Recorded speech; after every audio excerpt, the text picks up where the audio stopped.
Vamos a empezar esta segunda sesión. Cambiamos a los ponentes, en este caso las ponentes.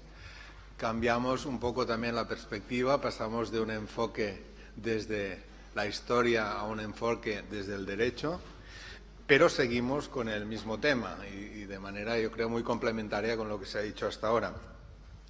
Dentro de estas políticas de transición, hemos visto qué se hizo en cada uno de los, bueno, en cada uno no, en todos, en algunos de los estados implicados en la Segunda Guerra Mundial. Ahora vamos a ver cuáles son los mecanismos judiciales que se establecen, en este caso por parte de los vencedores de la Segunda Guerra Mundial, para juzgar a algunos de los responsables de más graves crímenes durante la Segunda Guerra Mundial. Veremos, tendremos dos ponencias, una por parte de las dos personas profesoras de Derecho Internacional Público, Claudia Jiménez en la Universidad Autónoma de Barcelona, Rosana Lija en la Universidad de Barcelona, las dos especialistas en Derecho Internacional de los Derechos Humanos y en Derecho Internacional Penal, y nos van a hablar respectivamente Claudia de los tribunales internacionales, es decir, los tribunales internacionales, diríamos, también más conocidos, los tribunales de Nuremberg y Tribunal para el Lejano Oriente. Y Rosana Lija nos va a hablar de unos tribunales menos conocidos, de unos juicios menos conocidos, que son los que se desarrollaron en Alemania como consecuencia de la Ley número 10 del Consejo de Control Aliado sobre Alemania, del que antes se ha hablado. Por tanto, yo, sin más, les cedo la palabra. Procuraremos, como ha sido la sesión anterior, también respetar los tiempos. Y, sin más, gracias a estos por haber aceptado la participación en esta sesión y adelante. Muchas gracias, Tony. En primer lugar, quería agradecer al ISIB y al Memorial la oportunidad de poder participar en este acto. Ellos saben que para mí siempre es un placer y que pueden contar conmigo para lo que estimen conveniente. El tema me vino sugerido por la organización y lo primero que uno se plantea cuando tiene que abordar esta temática es ¿qué hay de nuevo, viejo?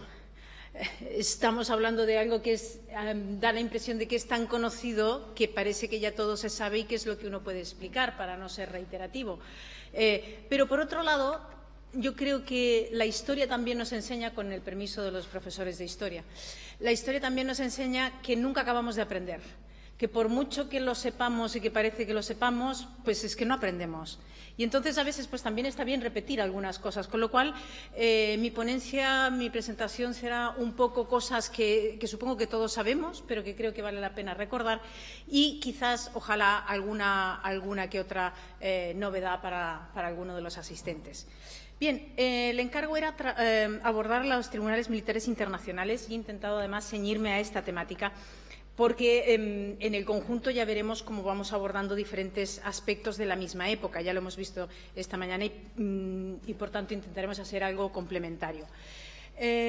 Lo primero, para abordar estos tribunales es fundamental tener que hacer una mínima contextualización. La contextualización es fundamental para poder entender la lógica de las cosas. Y en este caso, hacer hincapié en cuatro elementos. Las lecciones del pasado, que a ver si aprendemos y sacamos algún provecho de ello. El conflicto armado en concreto de la Segunda Guerra Mundial, haremos una pequeña mención. No se puede obviar el Holocausto y un factor que a veces se pasa por alto y es el de la opinión pública mundial, el papel que jugó la opinión pública mundial para que se creasen estos tribunales y para que pudiesen existir y provocar lo que vino después. Vamos con el primero, las lecciones del pasado. Un dato, no hace falta recalcarlo, simplemente un recordatorio: la brutalidad de la Primera Guerra. Todas las guerras son brutales, pero la Primera Guerra Mundial dio un salto cualitativo a nivel armamentístico y eso implicó una mayor capacidad de matar. Y eso se vio reflejado en las cifras. El hecho de la modernización y la tecnología en el mundo de las armas pues siempre va muy avanzada. Y la Primera Guerra Mundial fue también un avance en las tecnologías para la capacidad de matar del ser humano, los submarinos, las aviaciones, etcétera. Y eso nos llevó a unas cifras que, simplemente para hacernos una idea, sin entrar en debates de si millón arriba, millón abajo, entre 10 y 12 millones de muertos entre combatientes y civiles, que también hubieron muchos en este conflicto. 70 millones de soldados movilizados, para situarnos un poco. 20 millones de heridos, incluyendo gente mutilada, que fue la que quedó una vez acabado el conflicto. Y, como no se puede obviar en este mundo, ¿verdad?, que al final es a la cifra a la que van muchos, 350 billones de dólares. En gasto económico.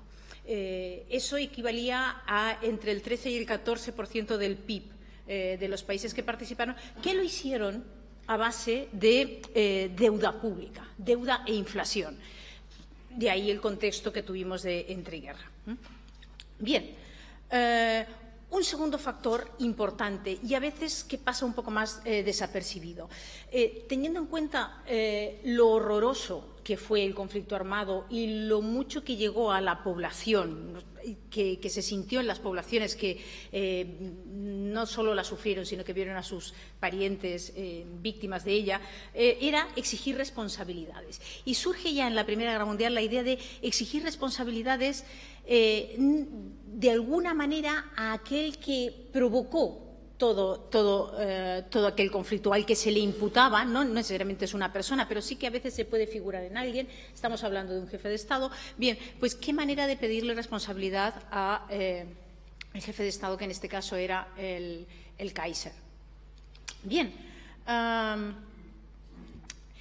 ya cuando se iniciaron las discusiones para al final de la Primera Guerra Mundial, se planteó la posibilidad de juzgar al Kaiser, juzgarlo por un tribunal que no fuese un tribunal doméstico, juzgarlo por los tribunales que habían ganado. Y se plasmó en el artículo 227 del Tratado de Versalles. Y en ese artículo se hacía una mención expresa a la posibilidad de que las potencias pudieran juzgar al Kaiser, y señalaba que se haría un tribunal especial formado por jueces de las potencias. Problema que tenían, necesitaban a la persona física para poder juzgarla, y la persona física en ese momento lo que había hecho era irse a los Países Bajos, en donde había pedido asilo.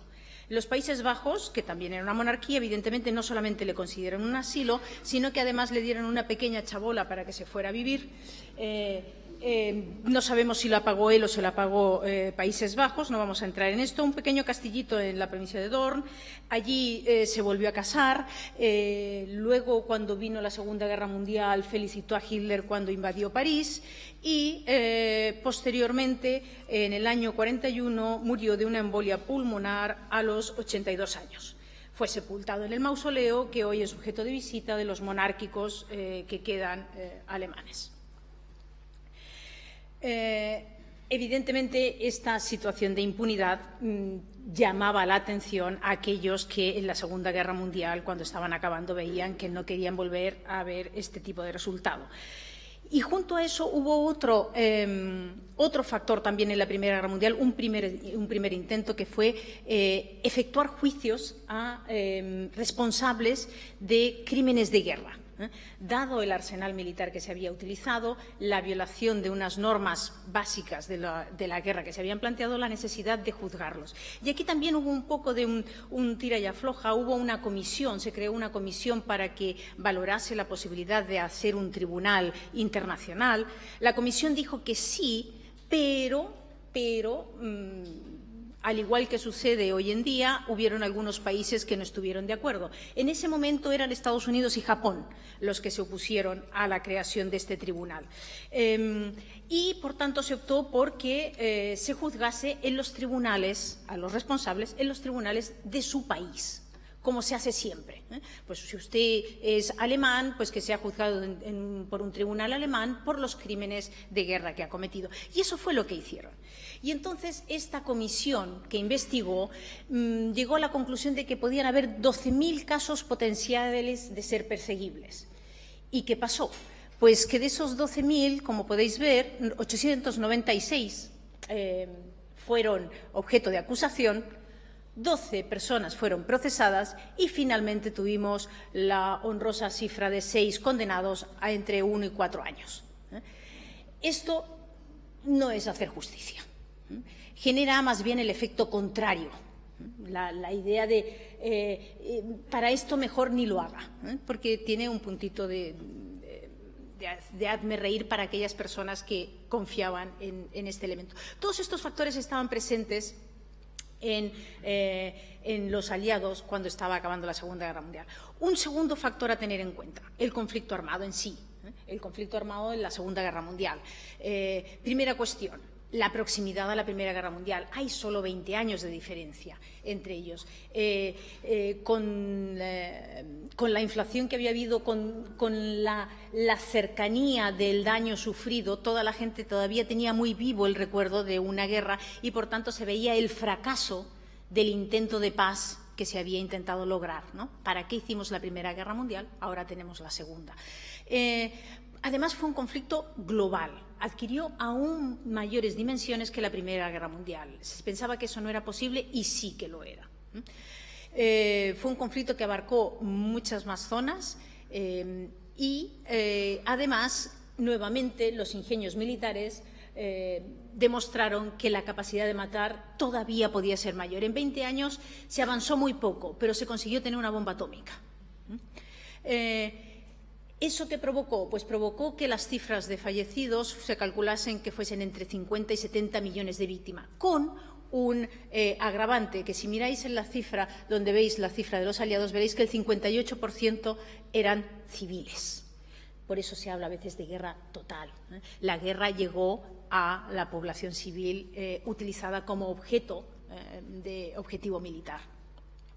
Y, por último, el hecho de que el conflicto, gracias a los avances también de las comunicaciones, estaba muy cercano a los hogares de la gente. La radio jugaba un papel fundamental, la fotografía, los reporteros, los corresponsales de guerra jugaron un papel fundamental en difundir al resto de la opinión pública lo que estaba pasando tanto en el teatro de donde se efectuaban los combates como en las ciudades que también eran objeto de bombardeos. Y, por tanto, se vivió más cercana a la guerra y la gente estaba más implicada. Por último, pues es una guerra de vencedores y vencidos. Y en este caso, los vencedores, una vez consiguen la victoria, tienen que decidir qué es lo que van a hacer con esos vencidos, sabiendo todo lo que sabían y intentando sacar alguna lección del pasado cercano que tenían, que era la Primera Guerra Mundial. A todo esto hay que añadir un tercer factor que ojalá no hubiese que añadir, pero que formó parte también, no del contexto militar, pero sí de la situación con la que se encontraron los vencedores una vez estaban ya obteniendo la victoria, y era el Holocausto. El Holocausto es una barbarie que no va necesariamente ligada a la idea del conflicto armado. Se da en el marco de un conflicto armado, pero no obedece necesariamente a eso, sino que obedece a una política de Estado de selección de una raza. Esta barbarie, además, es planificada. Es un exterminio deliberado y planificado por el Estado, por los órganos de poder. Es una ejecución sistemática y además, llega a ser de dominio público lo que allí estaba ocurriendo. Este avance de los medios de comunicación hizo también que la opinión pública, no solamente los líderes que pueden tomar sus decisiones políticas con mayor o menor sensibilidad, pero la opinión pública finalmente tuviese conocimiento de estas circunstancias. Todos estos hechos hicieron que al final del conflicto armado se dijera, bueno, esta vez sí vamos a hacer unos tribunales y sí que hay que hacer algo para algo distinto a lo que se ha hecho hasta ahora a la hora de hablar de guerras de ganar y de perder. Y entonces, como símbolo de los valores que se supone que se defendían desde el marco aliado, se planteó la idea de hacer unos tribunales. Por un lado tenemos los tribunales de Nuremberg. Primera pregunta, ¿por qué Nuremberg? Bueno, hay varias razones que se ofrecen y yo creo que todas tienen un poquito de razón. Evidentemente, Berlín estaba destrozado y además estaba ocupado en parte por los soviéticos, con lo cual podía ser un punto de conflicto por alguno, y Nuremberg tenía unas instalaciones aptas. Pero, por otro lado, también tenía un valor simbólico muy grande, porque en Nuremberg es donde se habían hecho las primeras manifestaciones y llevaba el nombre de las leyes antisemitas.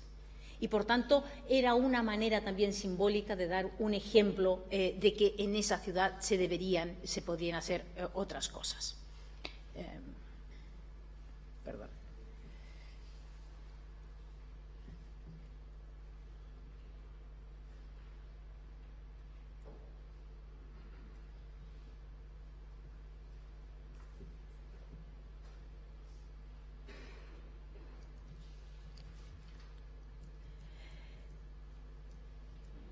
Bien,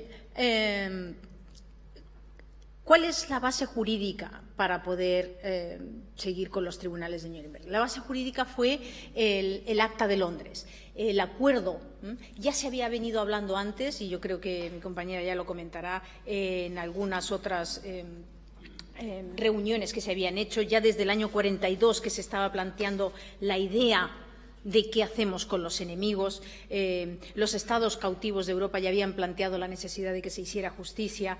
En el 1943 se creó una comisión para que fuese preparando la documentación para posibles crímenes de guerra y, finalmente, todo eso, en la Declaración de Moscú también se habla de aquellos criminales sin localización que no puedan ir a los tribunales nacionales, pues que tengan que ser juzgados en algún sitio. Y eso dio lugar a que el 8 de agosto, en el Acuerdo de Londres, se incluyese la creación de un estatuto para la creación de un tribunal militar internacional. Claro, era todo nuevo y había que inventarlo.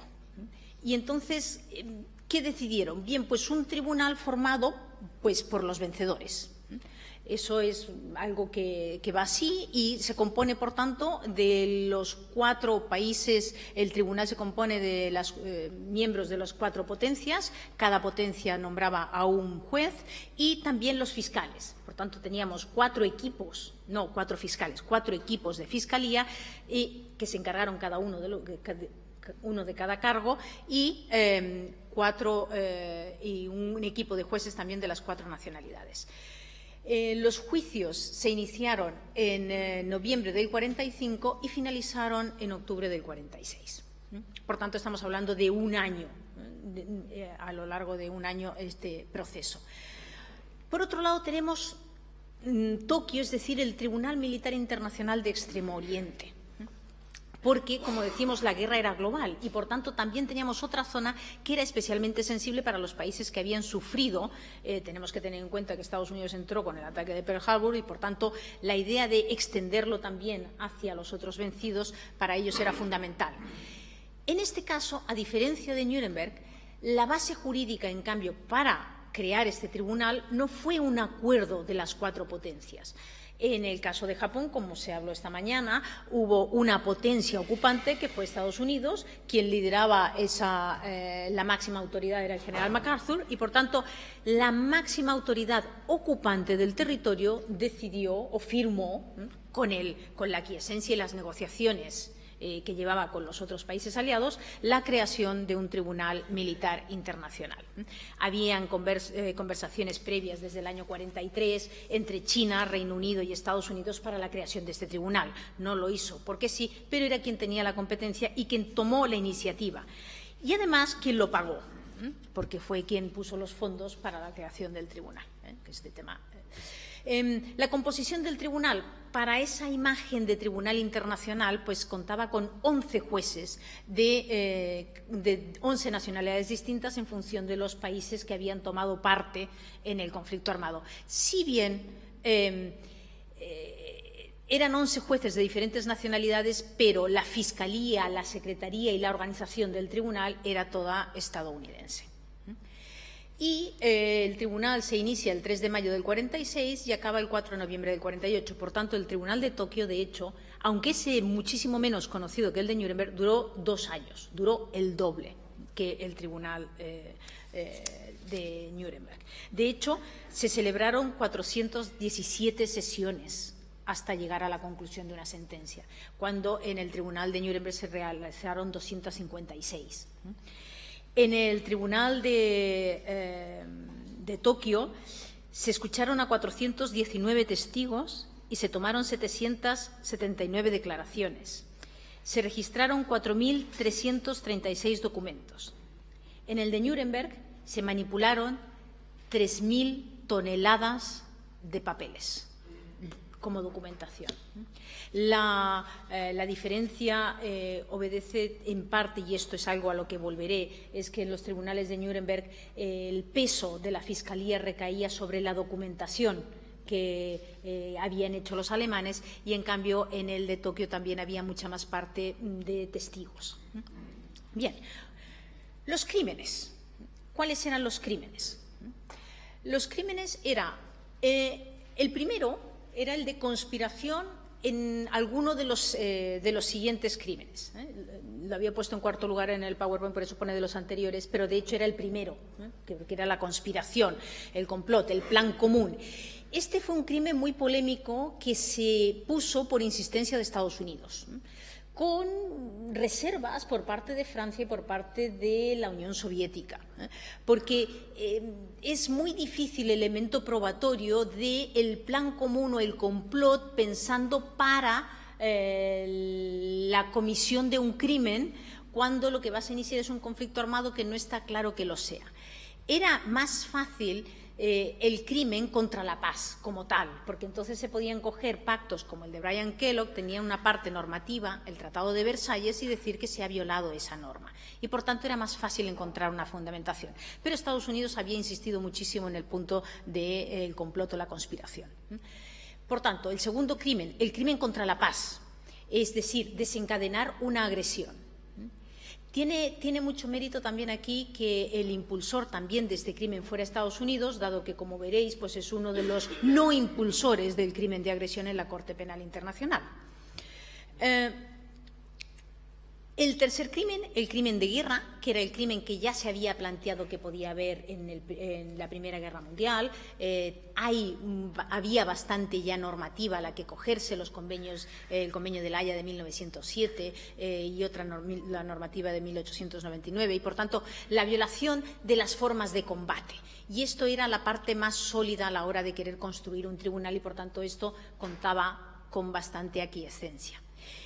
Y por último, un crimen curioso por ser la primera vez que se señalaba y que se tuvo que fundamentar en la cláusula Martens y en una cláusula un poco abstracta, y que esto al mundo del derecho civilístico nuestro nos cuesta mucho de asumir, y es el crimen contra la humanidad.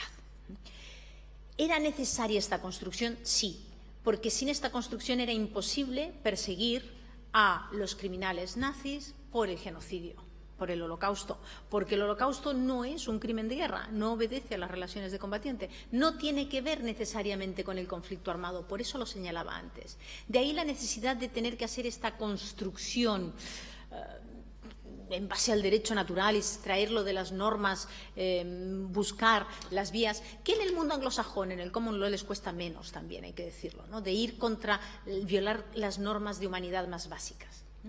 Es cierto que a los fiscales les costó más utilizar este tipo penal y siempre lo usaron acompañado de otro. Elemento clave del tribunal, como era de nueva invención, la base de este tribunal, los principios fundamentadores. es un elemento esencial para la construcción del tribunal, pero yo creo que ni siquiera sus propios autores se imaginaban el legado que iba a significar para el futuro. Los principios de Nuremberg son los principios que han dado pie a toda la construcción del derecho penal internacional que tenemos hoy en día. Y están todavía vigentes y son todavía aplicables, y creo que sea lo más notorio que dieron estos tribunales, incluso recogidos por la Corte Penal Internacional. Primer principio, se juzga a individuos, no estados, y por tanto no se vale esconderse en la figura del Estado para no asumir las responsabilidades. Eso que había hecho el Kaiser Guillermo II, no más. Son los individuos los que cometen los crímenes. Y además se iba a ir con estos tribunales a los mayores criminales. Y esto es muy interesante porque esto nos acerca a la idea que es, sin quererlo evidentemente, de una semillita para ir luchando contra la impunidad. Porque ¿quiénes son los grandes criminales? Aquellos que ostentan el poder y que en base a ese poder pueden cometer esos crímenes y después no son perseguidos, porque aplican inmunidades o porque controlan el derecho interno. Yo creo que no hace falta explicaros a todos vosotros lo que eso significa, porque muchos de vosotros lo habéis vivido. Además, estas personas serán perseguidas por crímenes internacionales. Se crea una nueva tipología de crimen que no queda protegida o resguardada por el derecho o por la soberanía estatal. Es la comunidad internacional la que ve lesionado su derecho. Y es esta la que va a reclamar. ¿Por qué? Porque se atenta contra un valor mínimo de humanidad. Y eso no debería. Ellos dijeron que no debía entender de fronteras. Cuando me refiero a ello, me refiero a los líderes de aquella época. Eso implica un no reconocimiento de las inmunidades, porque las inmunidades no tienen sentido. En la esfera internacional, las inmunidades no tienen sentido jugar porque no funcionan en base al principio de igualdad soberana. No es un foro doméstico contra otro foro doméstico. Es la comunidad internacional contra ese criminal por actuar en contra de nuestros valores. Y, por último, el no reconocimiento de la orden de vida como excusa para eludir la responsabilidad. Estos son los cimientos que se pusieron en Nuremberg, con todo lo que podemos discutir de la validez de Nuremberg, pero que son los cimientos del derecho penal internacional hoy en día y que siguen siendo aplicables. Con esto se hicieron los juicios. Primera aclaración. Tribunal Militar Internacional, conocido como Juicio de Nuremberg, solo hubo un juicio. Hubieron más juicios en Nuremberg. Hubieron más juicios por tribunales militares, pero fueron tribunales militares estadounidenses que juzgaron a los doctores, a ingenieros, a militares, a políticos de segunda categoría. El Tribunal Militar Internacional era para los máximos responsables. Hubieron imputados, hubieron 24 individuos, personas físicas, y 7 organizaciones. Se investigaron también organizaciones para poder catalogarlas como criminales. ¿Para qué? Para decir que los individuos que pertenecían a aquella organización criminal estaban llevando a cabo una acción criminal. Por tanto, también en los tribunales de Nuremberg se examinaron 7 organizaciones. Se procesaron 22, lo digo porque hay veces que hay confusión en las páginas web sobre cuántos hubieron, ¿vale? Son dos cosas distintas. Habían 24 imputados, pero al final solo se procesaron 22. Uno se suicidó y el otro fue fruto de esos pactos que tenían que hacer los estados y decidieron que tenían que investigar a un industrial de armas. Y entonces cogieron a un señor sin darse cuenta de que ese señor era un señor que estaba paralítico en la cama y que no era el que tomaba las decisiones y, por tanto, no lo pudieron investigar. La sentencia. De las 7 organizaciones criminales se apreciaron que solo 4 lo eran. Se exoneró como organización criminal, por ejemplo, el eje del Estado Mayor y el alto mando del Tercer Reich, porque eran elementos propios de la estructura del Estado, no necesariamente como estructura criminal. Sí que era estructura criminal las SS, sí que lo era la Gestapo, sí que lo eran los servicios secretos. Las penas. 12 penas de muerte, 3 a cadena perpetua, 4 penas entre 10 y 20 años la novedad, lo que no se esperaba a nadie, 3 personas quedaron absueltas. Eso es como consecuencia de aquello que os comentaba antes, de tener que escoger a quienes van a imputar. Y entonces, al tener que escoger, era difícil después ligarlo. Necesitamos a alguien de medios de comunicación. Pues cogieron al periodista. No, pues mire, el periodista decía todo lo que Goering le decía que tenía que informar. Era difícil imputarle la causalidad. Estos son los que fueron condenados y los que fueron liberados. Bien, ¿qué cargos? Fundamentalmente, los cargos que dominaron en Nuremberg fueron los de crimen de guerra y los de agresión. Hubieron 7 por los 4 cargos y, en cambio, si os fijáis, por complot y agresión era más difícil, sobre todo lo que era complot, era más difícil poder probarlo. Y, por tanto, en Nuremberg se hizo mucho hincapié en los crímenes de guerra y los crímenes de lesa humanidad combinados. Crímenes de lesa humanidad sueltos, no. La prueba clave, la documental. Y como digo, es un elemento importante porque veremos qué poco pintaron las víctimas en los juicios de Nuremberg. Tokio. Vamos deprisa con Tokio. Los tribunales de Tokio procesaron a 28. En Nuremberg eran 24 que quedaron en 22, en Tokio eran 28 que quedaron en 25. Las sentencias. Aquí no quedó nadie absuelto. Hubieron 7 penas de muerte, 16 cadenas perpetuas, 1 a 20 años y 1 a 7 años. Por tanto, podríamos decir que las penas eran más duras. Pero, a diferencia, los cargos, en cambio, eran más centrados en la guerra de agresión. Es más, en el caso del Tribunal de Tokio se examinó la agresión a cada uno de los países, la agresión a China, la agresión a Estados Unidos, la agresión a Reino Unido, y se fue imputando la agresión en función de la responsabilidad que tenían. Solo se estaban imputando a los máximos responsables de Japón, aunque quedó fuera de imputación el emperador. ¿Cómo se aplicaron estas penas? Los ejecutados fueron ejecutados rápidamente, pero el resto de condenados, es decir, 15 condenados, al final fueron indultados. Es más, el primer indultado de 1950 fue el ministro de Asuntos Exteriores, que volvió a ser ministro de Asuntos Exteriores. Los que murieron en prisión no llegaron al indulto, quiere decir que murieron antes del 54, sino también hubieran salido. Y, por tanto, en el año 54 tenemos que ninguno de los responsables quedó en la cárcel. ¿Qué decir de los juicios de Tokio?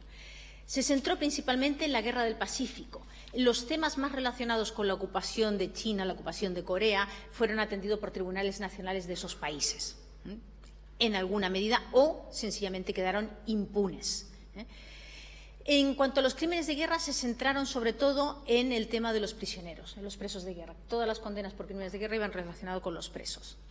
En el tema de agresión, como digo, se valoró la relación con cada Estado, para que cada autoridad fuese relacionado con la agresión a un Estado.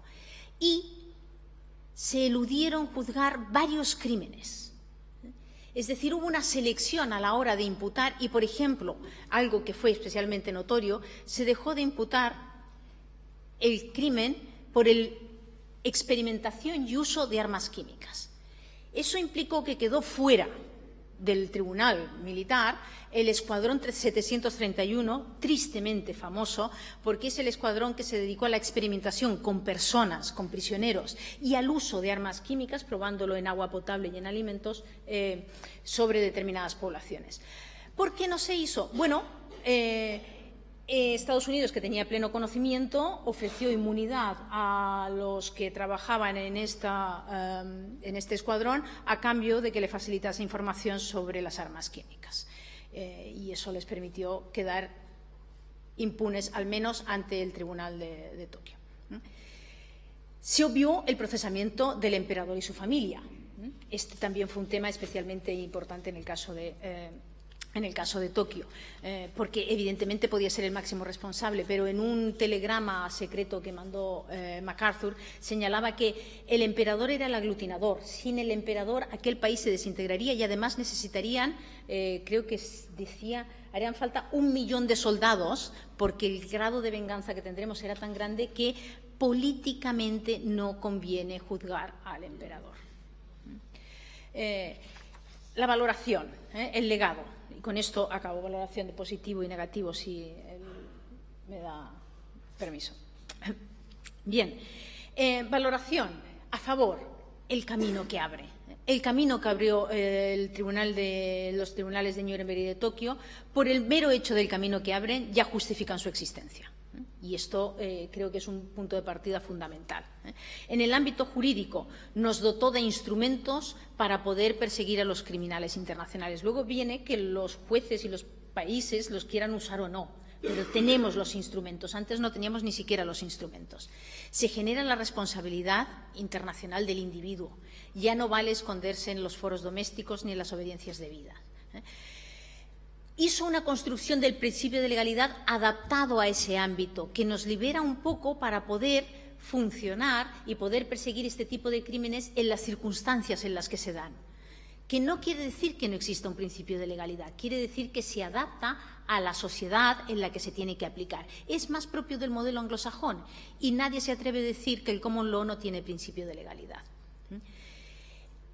Implicó la materialización de unos tipos penales y, sobre todo, la creación de unos tipos penales, especialmente el tipo penal del crimen de lesa humanidad.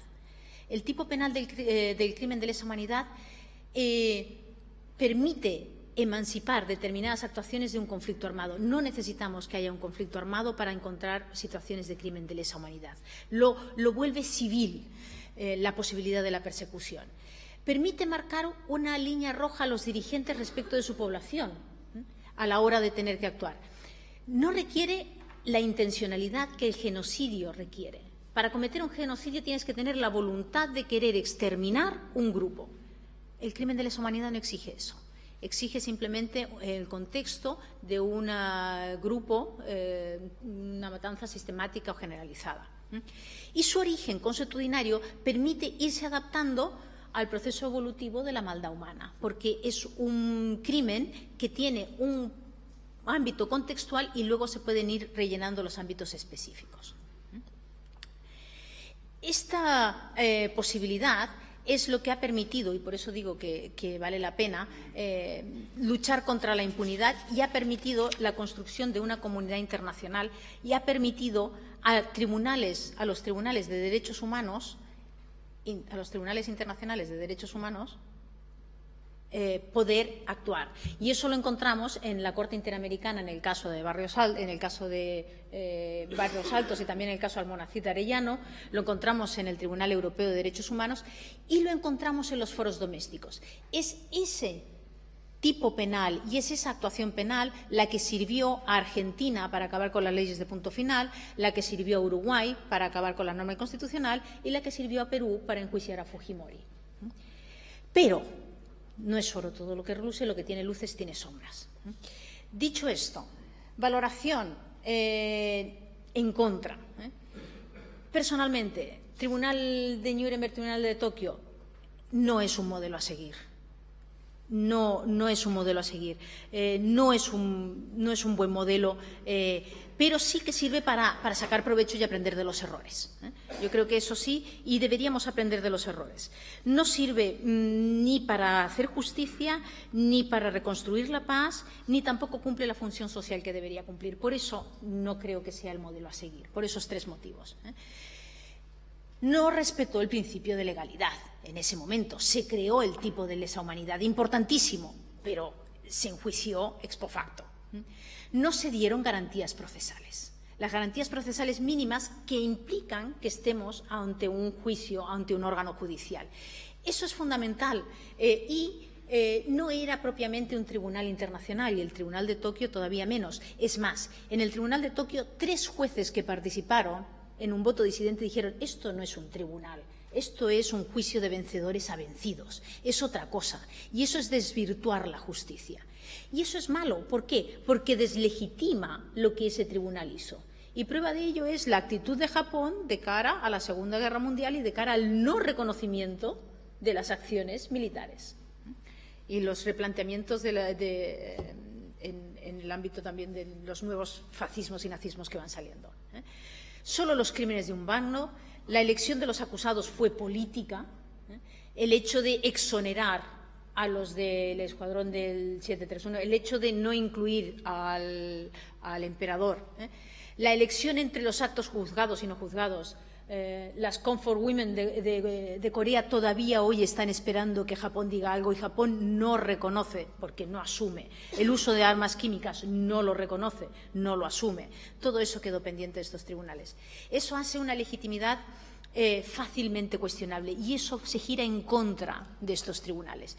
Y sobre todo, a nivel personal, yo creo que es especialmente negativo porque fue un tribunal que no buscó hacer justicia para las víctimas. No reconoció el derecho a la justicia, que es un derecho humano. Se negó el derecho a la justicia a las víctimas. No había reparación, no se les tomó en cuenta en el proceso, no se asumió, no se pidió una reparación para ellas, un reconocimiento, ni siquiera una solicitud de disculpa por parte de los responsables. Y, por tanto, son unos tribunales que carecían de todo del valor restaurativo que deberían tener los procesos penales, que sí que lo tiene la Corte Penal Internacional, y esto sí que demuestra que a veces algo aprendemos de nuestros errores. Su desinterés por las víctimas ha hecho que estos tribunales se encuentren siempre en esta posición en falso, pero yo creo que, espero que con lo que vean mañana y a pesar de todas las críticas que se puedan hacer, algo se ha aprendido porque, insisto, sí que encontramos este elemento restaurativo y de reconocimiento de las víctimas en el Tribunal Penal Internacional. Esperemos que algo más hayan aprendido o aprendamos todos de los errores del pasado. Gracias.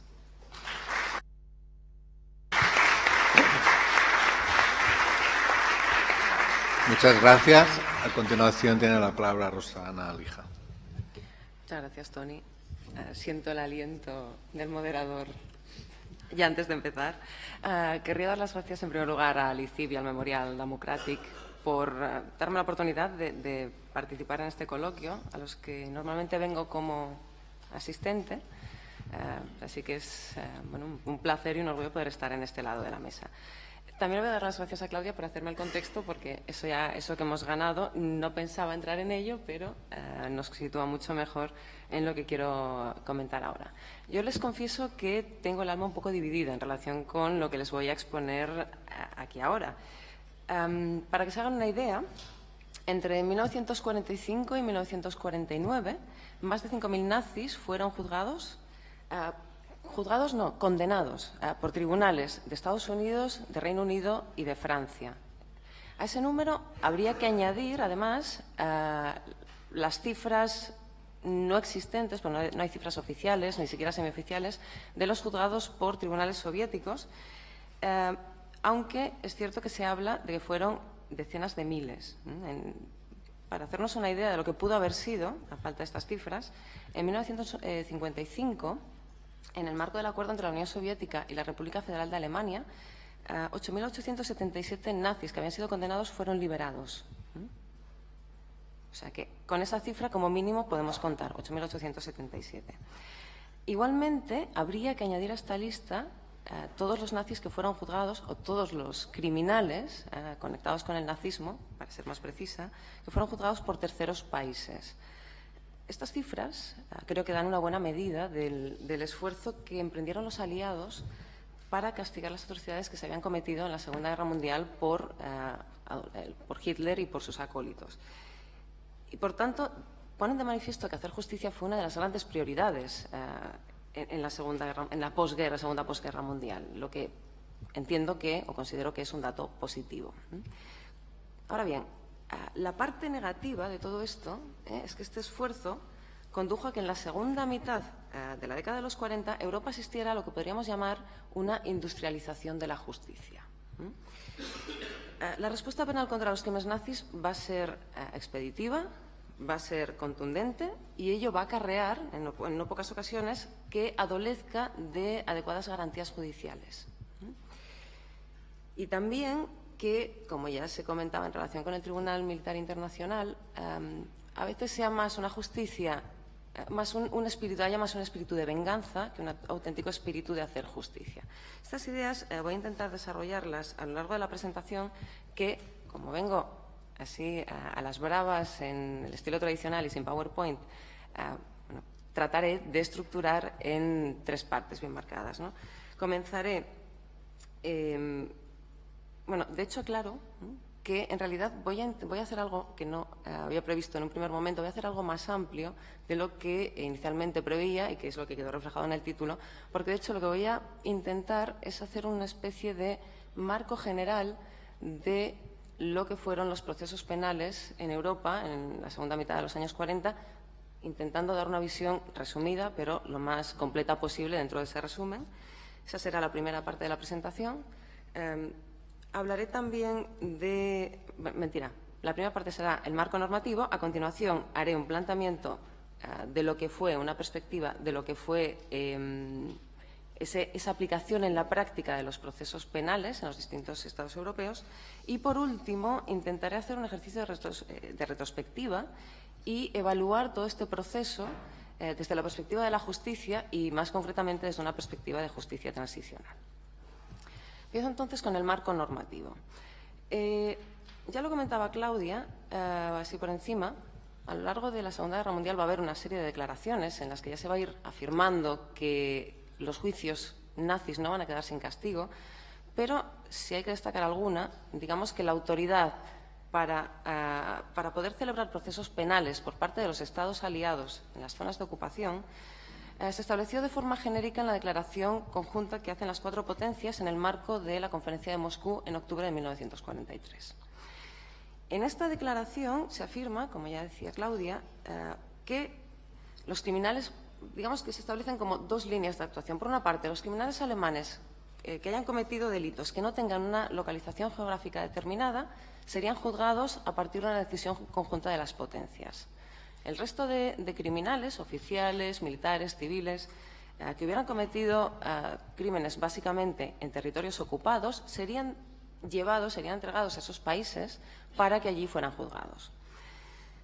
Esta declaración va a ser la que sirve de base a la adopción, además del Estatuto del Tribunal Militar Internacional de Nuremberg, mediante el Acuerdo de Londres, de los que serían los 2 principales instrumentos normativos que sirven de marco para dar forma a los procesos penales que se van a desarrollar en Europa en ese momento. Por una parte, tenemos la directiva de la Junta de Jefes de Estado Mayor número 1023/10, que es una directiva del 8 de julio del 45, y por otra parte tenemos una ley que desarrolla esta directiva, que es la ley número 10 del Consejo de Control Aliado de 20 de diciembre del 45. Ambos textos resultan interesantes, desde mi punto de vista, en la medida en que introducen algunas diferencias en el plano de la competencia material con respecto al Estatuto del Tribunal Militar Internacional. La Directiva 1023/10 daba a los comandantes de las fuerzas aliadas de las zonas de ocupación la instrucción de identificar y detener a quienes fueran sospechosos de haber cometido crímenes de guerra u otros delitos en sus respectivas zonas de ocupación. Y establecía que los tribunales tendrían competencia básicamente sobre las 3 categorías criminales que Claudia ya mencionaba: crímenes de guerra, crímenes contra la paz, inicio de guerras de agresión y las invasiones, y crímenes contra la humanidad.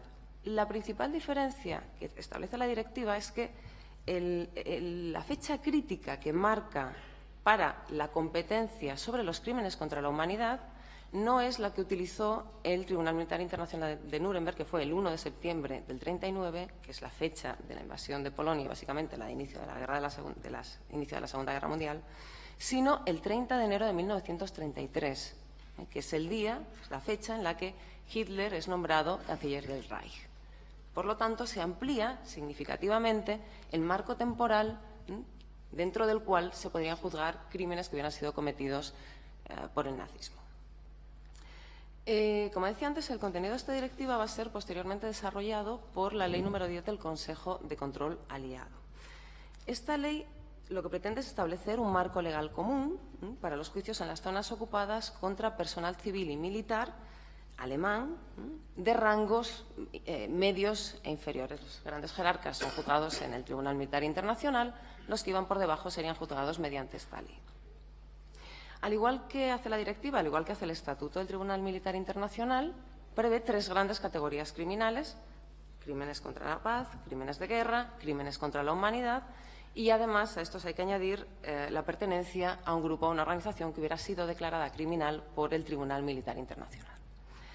De nuevo, las principales diferencias con el Estatuto van a centrarse principalmente en los crímenes contra la humanidad, porque van a ampliarse, en alguna medida, la competencia sustantiva. Me aclaro. Hay básicamente dos diferencias. La primera es que se introduce un comportamiento criminal que no estaba en el Estatuto del Tribunal Militar Internacional de Nuremberg, entre los crímenes que podían ser los comportamientos que podían considerarse crímenes contra la humanidad. Ese comportamiento es la violación, que por primera vez va a ser recogida expresamente como un crimen contra la humanidad.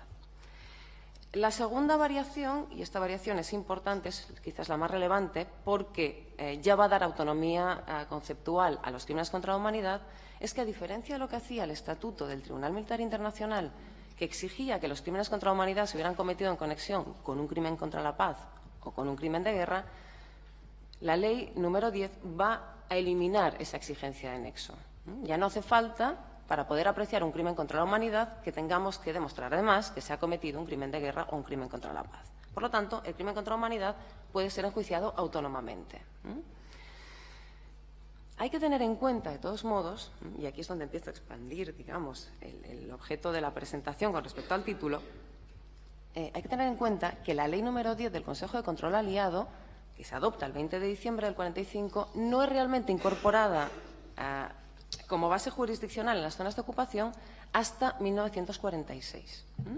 Sin embargo, antes de esta fecha, incluso antes del 45, se van a celebrar juicios contra criminales nazis. No quiero meter o no quiero que piensen que la etiqueta criminales nazis se refiere solo a alemanes, porque vamos a incluir también otras personas, sobre todo colaboradores. Esos juicios previos, esencialmente, toman como base jurídica la legislación interna de los estados que los van a juzgar.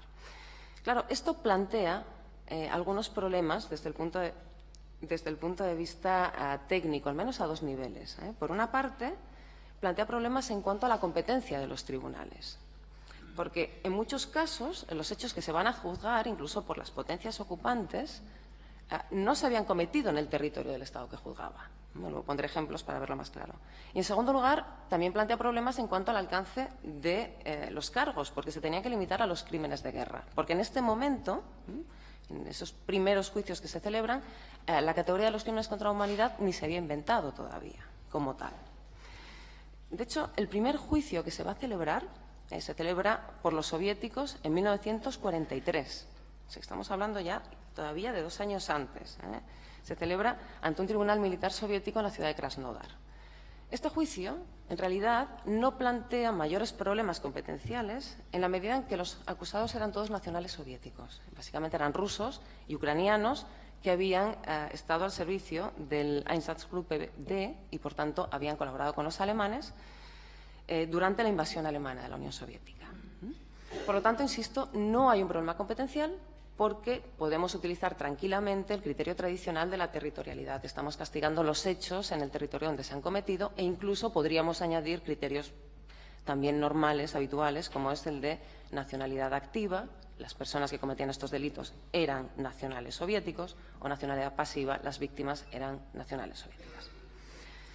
El mismo criterio de territorialidad nos sirve también para otro juicio que se celebra en el 43 en la ciudad de Kharkov, en el que, en este caso, sin embargo, los juzgados eran 3 oficiales alemanes y un ciudadano soviético, que quedaba cubierto por la personalidad.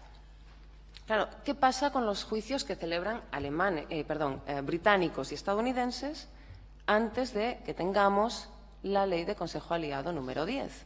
Porque en ese caso, claramente, los crímenes no se habían cometido en el territorio estadounidense ni en el territorio británico, se habían cometido en el territorio que ahora ocupaban ellos. Bueno, en estos casos, por lo general, el argumento que se va a utilizar es la competencia, el derecho que tienen los estados vencedores para asumir los poderes del vencido, incluido el poder de dictar sentencias, el poder de juzgar, como consecuencia de la develatio, es decir, de la destrucción total del enemigo. Este principio aparece establecido, de hecho, en la declaración relativa a la derrota de Alemania y asunción de autoridad suprema por parte de las 4 potencias que se había hecho en Berlín el 5 de junio del 45. Además, en aquellos casos en los que no había víctimas del Estado juzgador, porque a veces nos encontrábamos con que se había matado un soldado británico, un soldado estadounidense o varios, pero había otros casos en los que no había víctimas del Estado que juzgaba, se solían invocar criterios de competencia adicionales. Muy típico que se invocara el principio de jurisdicción universal. También se solía invocar la teoría del interés directo, que toda potencia aliada tenía en castigar crímenes que se habían cometido contra nacionales de estados aliados que estaban luchando contra un enemigo común. Este es el caso, por ejemplo, esa teoría se utilizó en un caso que a mí me parece particularmente interesante, que es el caso Hadamard. Es un caso que se lleva ante tribunales militares, ante un tribunal militar estadounidense, y es el primero que se va a llevar por los estadounidenses a cabo en zona ocupada por crímenes de guerra. ¿Qué pasa en el caso Hadamard? Que además plantea problemas desde el punto de vista de la competencia material. En este caso se descubre unas instalaciones médicas, Hadamard se llamaban, en las que se practicaba sistemáticamente la eutanasia. Esta cuestión llega a conocimiento de las autoridades estadounidenses y se muestran muy interesados en juzgar los crímenes que ahí se estaban cometiendo. Pero claro, ¿quiénes estaban cometiendo esos crímenes? Básicamente médicos, enfermeros, personal administrativo. Eso no entraba dentro de la categoría de los crímenes de guerra. Y en el momento todavía no podíamos utilizar la etiqueta o la categoría de los crímenes contra la humanidad. Sin embargo, ¿qué va a pasar? Los juristas estadounidenses encuentran, digamos, un punto de fuga por el que entrar, que es que en este lugar, en este ambulatorio, en esta residencia, llámenlo como quieran, estas instalaciones médicas, se encontraban también más de 400 trabajadores forzosos polacos y soviéticos, que habían sido llevados allí porque tenían tuberculosis y en los últimos años de la guerra, iban siendo llevados allí para morir, básicamente. Como estos trabajadores forzosos, estos civiles, eran nacionales de Estados aliados, entonces Estados Unidos entendió que sí tenía competencia sobre esta idea del interés directo para juzgar también al resto de personas, para juzgar todos los crímenes que ahí se habían cometido, en conexión con los crímenes cometidos contra estas personas. Bueno, vuelvo a hacer referencia a la Ley número 10 y a la Directiva 1023/10. Estas dos normas, como decía, crean un marco común para los juicios penales que se van a celebrar por parte de las 4 potencias ocupantes y por parte de terceros estados.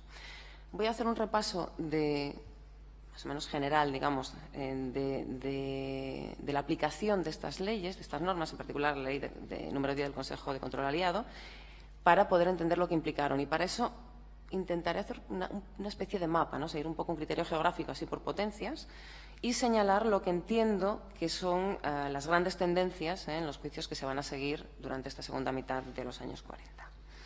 Como les decía al principio, miles de personas van a ser juzgadas. Para empezar, en las zonas de ocupación. Estados Unidos juzga casi a 2.000 personas, Reino Unido juzga más de 1.000.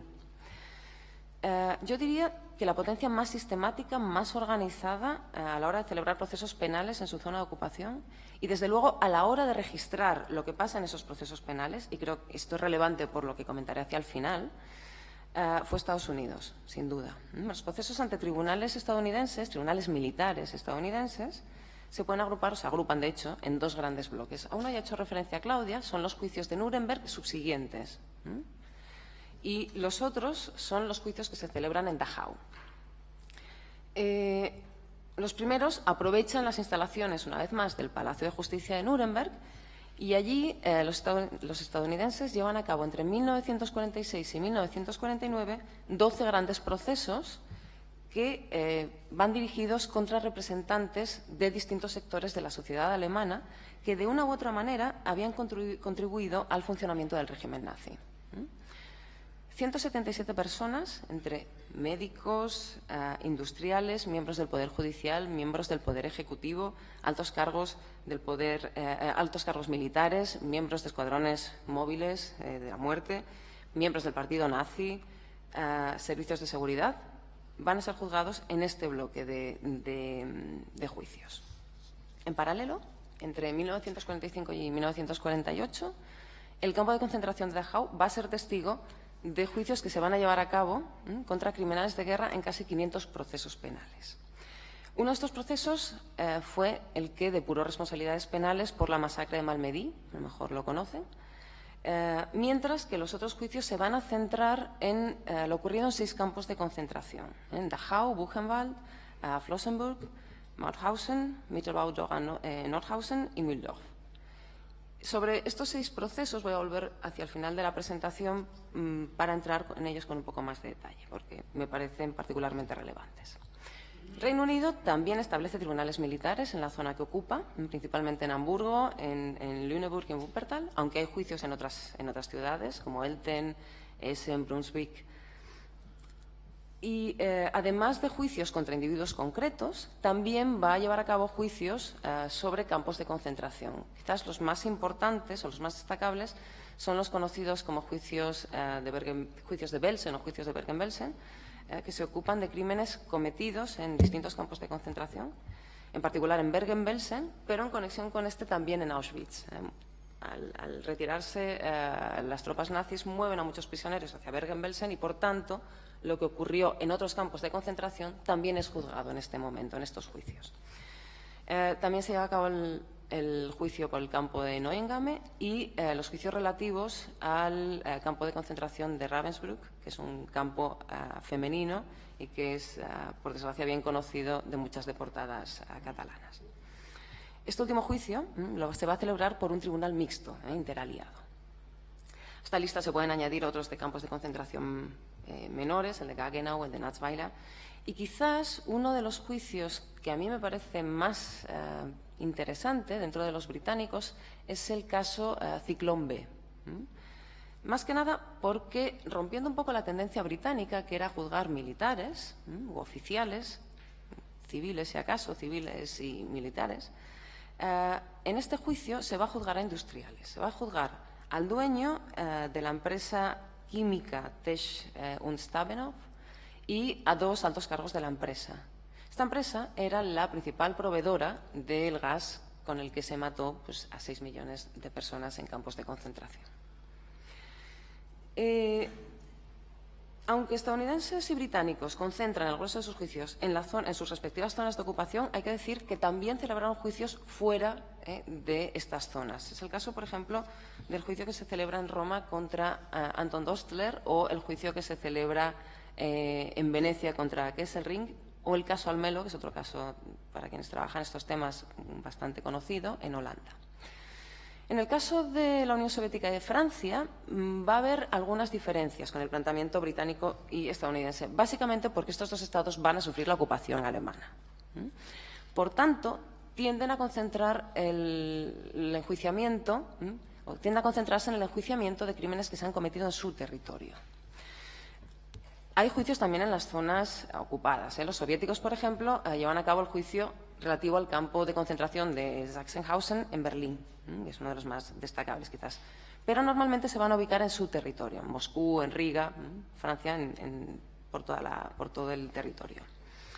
Y además, estos juicios no se dirigen solo contra alemanes, sino también contra sus propios nacionales o contra personas que estaban integrados en las filas de sus ejércitos, siendo extranjeros, y que van a colaborar de alguna manera con el nazismo. Es el caso, por ejemplo, de un catalán que fue juzgado por los franceses, que es Josep Pallejà, acusado de haber sido capo en un campo de concentración.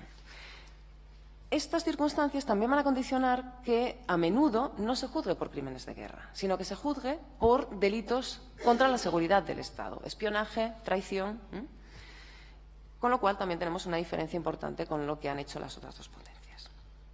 Y luego hay que añadir, insisto, juicios que se llevan a cabo por otras potencias aliadas. Es el caso de Polonia. Polonia lleva a cabo juicios por lo ocurrido en Auschwitz. Se sienta 600 personas en el banquillo solo en relación con el campo de exterminio de Auschwitz.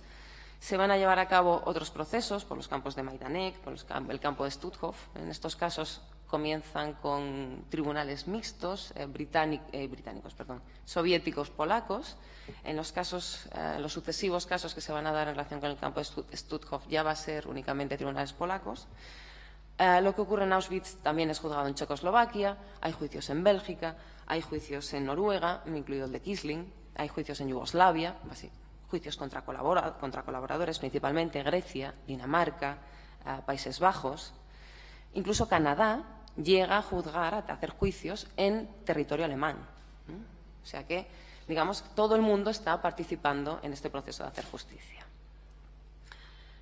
Hecho este dibujo, paso a lo que sería la última parte de esta presentación, que es en la que quiero comentar algunos puntos negros de estos juicios, ¿no? La parte positiva es esta voluntad de hacer justicia. Pero vamos a las partes que me parecen negativas y que hacen que sean cuestionables, de alguna manera, desde una visión retrospectiva de los estándares de la justicia y de la justicia transicional. A ver, asumo, obviamente, resulta muy osado por mi parte trasladar la noción de justicia transicional a un contexto que no tiene parangón en la historia moderna, en la historia contemporánea, en cuanto a la dimensión de los crímenes cometidos. En un momento, además, en el que el reconocimiento internacional de los derechos humanos es apenas incipiente, sí, por decir algo, básicamente. Y en un escenario de posguerra mundial, con enemigos claros, una situación de develatio que, esperemos, no parece repetible. Desde este punto de vista, obviamente, ofreceré un ejemplo muy parcial. Esto ofrece un ejemplo muy parcial de lo que un proceso de justicia transicional tiene que ser. Pero yo creo que es interesante hacer un poco de reflexión sobre lo que ocurrió porque también permite identificar algunos puntos, algunas cuestiones que no deberían repetirse y que básicamente se derivan de la voluntad de hacer justicia de forma masiva. Por eso hablaba de industrialización de la justicia. Me van a permitir que utilice el ejemplo que más he trabajado, que mejor conozco, para ilustrar esta idea de las consecuencias negativas que se derivan de industrializar la justicia. Y que es el caso de los procesos relativos a los campos de concentración llevados a cabo en Dachau por los estadounidenses. Miren, les voy a explicar su planteamiento para que vean, que lleguen conmigo a donde quiero llegar, ¿no? Básicamente, de partida, se celebraron 6 juicios, 6 causas matriz. Uno por cada campo de concentración que señalaba antes. Un juicio por Dachau, un juicio por Mauthausen, así sucesivamente. 6 grandes juicios que después vendrían seguidos de lo que se denominan causas subsiguientes o juicios subsiguientes. Es decir, es como un planteamiento en cascada. ¿Y por qué en cascada? Bueno, porque en las sentencias que se dictan en los juicios matriz, los tribunales llegan a lo que se conoce con el nombre de conclusiones especiales. Es una figura que está en el derecho anglosajón y que permite que el tribunal haga alguna explicación, alguna indicación que acompañe a la sentencia que dicta. Bueno, ¿a qué conclusiones llegan? ¿Cuáles son esas conclusiones especiales? Pues son básicamente 3. La primera es que los campos de concentración eran, en esencia, una empresa criminal conjunta. La segunda es que era imposible para alguien que estuviera allí, empleado o estuviera presente, que no conociera, era imposible no conocer el carácter criminal de esas prácticas que estaban desarrollando en ese lugar. Y la tercera conclusión es que todo empleado u oficial militar o civil que estuviera conectado con el campo, con independencia de su puesto, era culpable de haber violado las leyes y usos de la guerra. Estas 3 conclusiones se tenían que utilizar por los jueces que resolvían las causas que venían después, ¿no? Todos los demás pequeños casos que estuvieran conectados a los campos de concentración. Claro, esto agiliza sobremanera la atribución de responsabilidad penal, porque partimos de una presunción de culpabilidad, no de inocencia, sino de culpabilidad. Los acusados eran de partida culpables, en la medida en que resultara probado que habían participado, que habían estado participando de alguna manera en la comisión de atrocidades en el campo. Y, por tanto, ellos tenían la carga de demostrar su inocencia. Es una inversión, una prueba diabólica. Tenían que demostrar pues, que no habían estado en el campo, que no habían participado en la comisión de crímenes y que si lo habían hecho, que su aportación no era sustantiva. Planteamiento completamente diferente al que cualquier tribunal seguiría hoy. Pero es que esta forma de proceder no solo era problemática desde el punto de vista de del derecho de defensa, es que además el criterio de esta empresa criminal, de la idea de la empresa criminal conjunta, era seguido con tanta rigidez que no se tiene en cuenta en qué calidad estaba una persona en el campo de concentración, si era oficial o si era un preso. Y esto hace que, de hecho, hubiera juicios contra presos, ¿no? En particular, hubo juicios contra aquellos que eran sospechosos de haber sido capos. Una sospecha que no siempre resultaba confirmada. Esta extensión de responsabilidad a presos resulta que no se va a corregir hasta 1951, ¿no? En el marco de una revisión de uno de estos casos que se habían analizado, que se habían juzgado en Dachau, que es el caso contra Karl Horsiska y otras personas. Ahí se estableció que un acusado que no fuera miembro de las SS, guardia o empleado civil, ni oficial del campo, ya fuera gubernamental, militar o civil, no estaba entre la clase de personas cuya responsabilidad se presumía por su mera presencia en el lugar. Pero esto no cambió hasta 1951. En el medio hubo juicios contra presos acusados de haber sido capos. Otra crítica que se le puede hacer a estos juicios es que en el afán de eficacia, en no pocas ocasiones se da preferencia a esta eficacia en lugar de a la observancia escrupulosa de garantías procesales. En Dachau, por ejemplo, se imponen cadenas perpetuas sobre la base de 2 testimonios. La única prueba es esa, 2 testimonios que se traducen en una cadena perpetua. En Dachau, por ejemplo, no siempre estaba garantizado una adecuada traducción, un servicio de traducción para los acusados. Hubo 2 casos contra españoles y no estaba previsto que los españoles fueran acusados. Por lo tanto, la traducción pues, era muy deficiente. En caso de absolución, si habías estado detenido, no había reparación, no había una compensación por el tiempo que hubieras pasado en la prisión. Estos son algunos ejemplos de garantías que no se tuvieron en cuenta en ese momento. Claramente, los juicios que llevan a cabo las potencias aliadas en este periodo tienen un carácter puramente retributivo. No están buscando más que castigar a cuantos más criminales mejor. Lo que pasa es que es cierto que no pretenden castigar a todos los criminales tampoco. Y en este carácter selectivo es donde aparece, de alguna manera, ese cierto componente de venganza, más que de justicia. Porque en general solo se juzgan los crímenes cometidos por nazis. Y los colaboradores, obviamente, pero no los crímenes que hayan podido cometer las potencias. Como ejemplo, menciono la masacre de Katyn, por la que Rusia fue condenada en 2013 por el Tribunal Europeo de Derechos Humanos por no haber facilitado la investigación de esos hechos. 2013. También se juzgan normalmente solo crímenes contra nacionales aliados, normalmente. Y eso en el mejor de los casos, porque en algunos estados, como Reino Unido, tienen cierta tendencia a juzgar solamente crímenes contra nacionales británicos. Buscar en estos procesos otra finalidad, como la restaurativa, se hace ya bastante más complicado. Que tengan un componente restaurativo dentro de la sociedad es difícil. Partiendo de la premisa de que también es dudoso que el tamaño de las atrocidades nazis y el particular contexto de la Segunda Guerra Mundial permitan en alguna medida pensar que los juicios del nazismo pudieran tener un ápice de efecto restaurativo respecto de las víctimas. Ya comentaba Claudia que fueron las grandes desconocidas en el juicio de Nuremberg. Quizás algo de esto podría haber en los juicios llevados a cabo en el interior de la Unión Soviética, en Francia y en otros estados que habían sido ocupados, más que nada por la proximidad con las víctimas, ¿no? Estamos en el contexto donde han ocurrido los hechos, juzgamos en ese lugar. Y también por la publicidad. La declaración de Moscú ya decía claramente que los juicios, los crímenes, serían juzgados a la vista de todas aquellas personas o de aquellas poblaciones que habían sido ultrajadas. Así lo dice la declaración.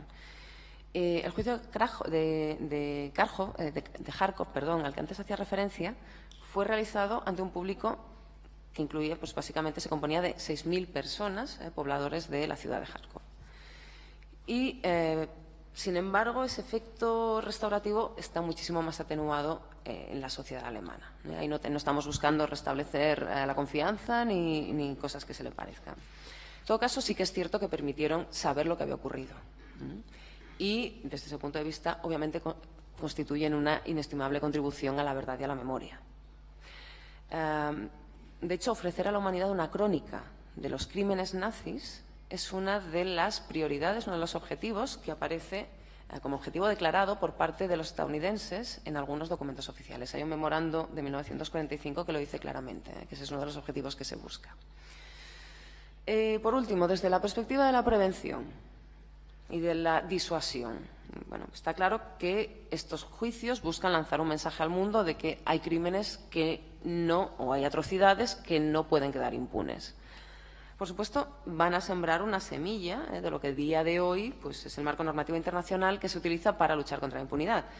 Pero no es menos cierto que siempre resulta mucho más fácil castigar al enemigo que juzgar a los propios nacionales, si no han colaborado con el otro.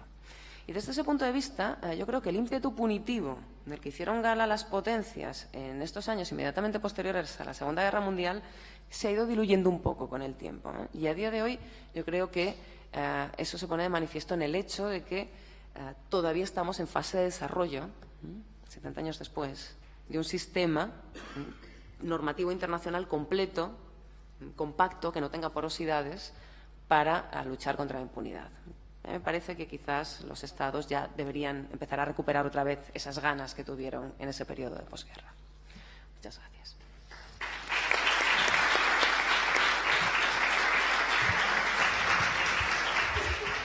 Bien, pues abrimos ahora un turno de palabras, no sin antes recordaros una cosa que creo que es importante en el contexto de todo lo que hemos oído esta mañana, que es recordar dos consecuencias también de esta Segunda Guerra Mundial y de estos procesos de transición, pero que son muy importantes para lo que vino después. Uno es el reconocimiento internacional de los derechos humanos, con la Declaración Universal de Derechos Humanos pocos años después de la creación de la ONU, en 1948, y en el 49 la adopción de los 4 convenios de Ginebra de Derecho Internacional Humanitario. Son dos hechos muy importantes que tienen que ver mucho con la experiencia de la Segunda Guerra Mundial y que han servido para muchísimas cosas después, ¿no? Dicho esto, tenemos unos 10 minutos. Sí, Manuel.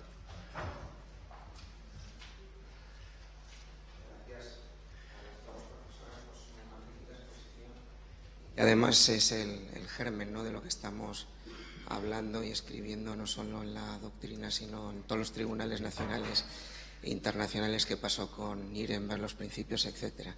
La pregunta es especialmente dedicada a la profesora Jiménez.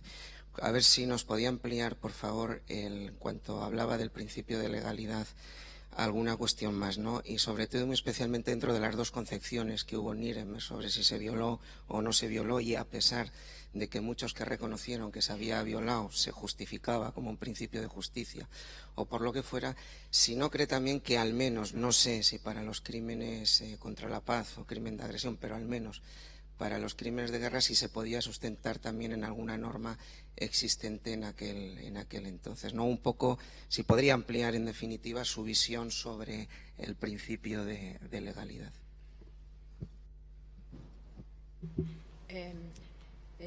Sí, nosotros pecamos de querer trasladar lo nuestro a lo universal, y cuando nos movemos en la esfera internacional hay que pensar que el mundo es muy grande y que hay muchas realidades y muchas sociedades y muchas maneras de funcionar, y esta, como dicen los ingleses, que les encanta porque lo han ejercido muchas veces, esto de patronizing, de hacer a los demás y explicarles lo que no saben.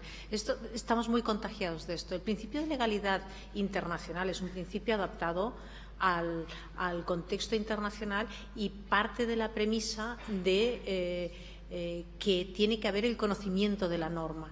Pero esta norma no hace falta que sea escrita. Y esa es la gran diferencia. Nosotros en nuestro sistema pedimos que las normas sean escritas, pero en el derecho internacional las fuentes del derecho internacional son los tratados, que pueden no ser escritos también, y la costumbre, y es una fuente del derecho. Es tan o más usada que las demás. ¿Y por qué no utilizarla en el ámbito de lo penal? Eso es lo que se decía. Entonces, si existe la norma consuetudinaria, si existe la costumbre, que es una norma no escrita, pero que generalmente todo el mundo consensúa que existe, no hay debate sobre, es pacífica, Si eso se prueba, pues entonces se puede utilizar también como norma y eso es más asumible desde el punto de vista anglosajón. Y en cambio, a nuestros sistemas le cuesta tanto como que el Tribunal Supremo español no lo reconoce. Y entonces nosotros enseñamos en la facultad que España es un modelo en donde se reciben las normas internacionales y la sala de lo civil dice que sí, y la sala de lo administrativo dice que sí, y la sala de lo contencioso administrativo, pero cuando llegamos a la sala de lo penal de lo mismo dice que no, que o código penal o nada. Porque es lo que ha dicho. Por esta concepción, esta dificultad de asumir que lo que se pide es que exista una norma jurídica, pero que las costumbres, las normas no escritas, también son norma. Entonces, ¿dónde está la dificultad? En demostrar que existe la norma, pero una vez se demuestra que existe, y nadie niega que el crimen de lesa humanidad es una norma, no hay ni un solo Estado que diga que no exista, ni uno. Es pacífico. Pues, si es tan pacífico, pues entonces vamos a usarlo. Y esa es la flexibilidad que se ofrece el principio de legalidad, que no exige que sea escrita, exige que exista una norma jurídica. Ese es el punto de partida. En los tribunales de Nuremberg, otra cosa eran los crímenes de guerra porque se podía encontrar una base jurídica. Se podía encontrar una base jurídica porque normas sobre cómo hacer las guerras los Estados siempre han tenido. Es que desde la Ilíada que tienen reglas de cómo hacer la guerra. O sea, para hacer la guerra siempre nos hemos reglado. Otra cosa es que las cumplamos, pero reglarnos siempre nos hemos reglado. ¿Por qué? Porque la tendencia es a proteger a mi ejército. No voy a salvar la vida del otro, no, quiero proteger mi ejército. Y por tanto, sobre esa base siempre se han hecho reglas para ver cómo puedo proteger a mis soldados. El fin de respetar a los heridos no es el herido del enemigo, es el mío. Y funciona con ese principio de reciprocidad. Y por eso había normas. Y en la medida en que se violaban esas normas, se podría decir que podía salvarse el principio de legalidad. Con matices, porque las normas iban dirigidas a los Estados, no a los individuos. A partir de Nuremberg, y esta es la gran diferencia, las normas se dirigen de manera taxativa a los individuos. Es la persona la que es responsable de su acto, no el Estado que debe hacer que su ejército se comporte como. Y esa es la gran diferencia. Y con agresión lo mismo. Con agresión, evidentemente, ¿qué dijo Países Bajos para no conceder la extradición del Kaiser? ¿Qué más acto de gobierno que declarar una guerra? Es que no lo hay. Por tanto, es un acto de gobierno y esto tiene inmunidades. Y evidentemente tiene inmunidades. Y las tiene en el foro doméstico, de relación de Estado a Estado. Esa es la importancia de que existan los tribunales internacionales. En los tribunales internacionales, las normas de inmunidades no tienen sentido. La base de la inmunidad es que no hay ninguno sobre otro, pero el sistema internacional está por encima de los otros. Por eso es importante que sean también los sistemas internacionales los que actúen. Una pregunta más, si es breve.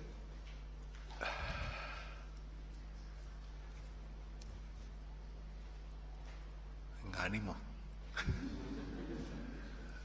¿No? Bien, pues entonces, muchas gracias de nuevo a los ponentes. Vamos todavía con unos minutos sobre el tiempo, o sea que da tiempo a que se instale rápidamente la siguiente y última sesión de esta mañana. Intensa, pero creo que interesante para todos. Gracias.